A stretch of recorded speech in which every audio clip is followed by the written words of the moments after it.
2010 সালে যখন তিনি ঢাকা আসেন তখন তার সঙ্গী হয়েছিলেন বলিউড বাদশা শাহরুখ খান।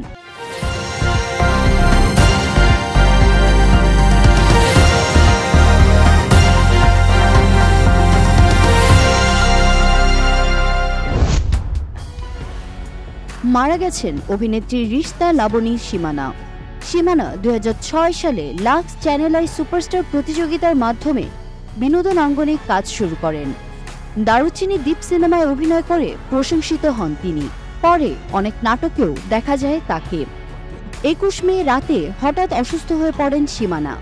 সেদিন রাত 11:30টার দিকে তাকে দ্রুত ধানমন্ডির বেসরকারি একটি হাসপাতালে ভর্তি করানো হলে জানা যায় মস্তিষ্কে রক্তক্ষরণ হয়েছে তার। পরদিন আরও উন্নত চিকিৎসার জন্য সীমানাকে ধানমন্ডির আরেকটি হাসপাতালে নেওয়া হয়। এরপর চিকিৎসকদের পরামর্শে তাকে ঢাকার আগারগাঁওয়ের ন্যাশনাল ইনস্টিটিউট অব নিউরোসায়েন্স হাসপাতালে ভর্তি করানো হয়। গেল কয়েকদিন সেখানেই চিকিৎসাধীন ছিলেন তিনি। শুরুর দিকে তাকে আইসিইউতে রাখা হলেও বুধবার থেকে লাইফ সাপোর্টে রাখা হয়েছিল সীমানাকে। 4 জুন সকাল 6টায় মারা যান তিনি। দেশের গুণী শিল্পী সাবিনা ইয়াসমিন প্রায় 3.5 মাস যাবৎ সিঙ্গাপুরে অবস্থান করছিলেন তিনি। 31 মার্চ দেশে ফিরেছেন সাবিনা ইয়াসমিন। এই মুহূর্তে ঢাকার নিজ বাসায় অবস্থান করছেন সাবিনা। সংবাদ মাধ্যমে বিষয়টি নিশ্চিত করেছেন সাবিনার মেয়ে ফাইরুজ ইয়াসমিন বাঁধন। মায়ের অসুস্থতা প্রসঙ্গে বাঁধন জানান, নিয়মিত চেকআপে আছেন তার মা। আগামী 1 বছর এভাবেই চলবে। চিকিৎসকের নির্দেশ অনুযায়ী নির্দিষ্ট সময় পরপর সিঙ্গাপুরে যেতে হবে তাকে।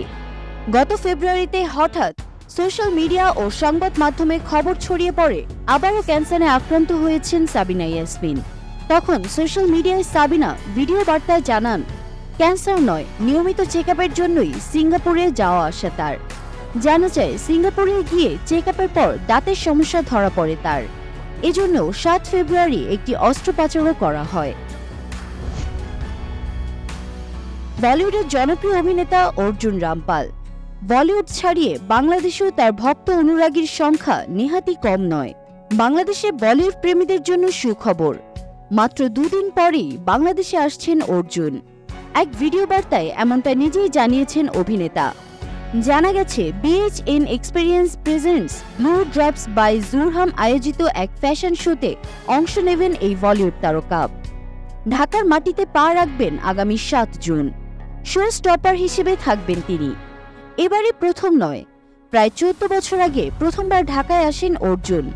2010 সালে যখন তিনি ঢাকা আসেন তখন তার সঙ্গী হয়েছিলেন বলিউড বাদশা শাহরুখ খান ও জনপ্রিয় অভিনেত্রী রানী মুখার্জি।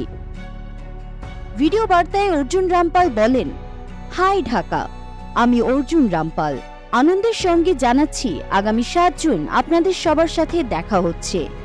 যাদের আমন্ত্রণে আসছি তাদের আয়োজন আমার বেশ ভালো লেগেছে।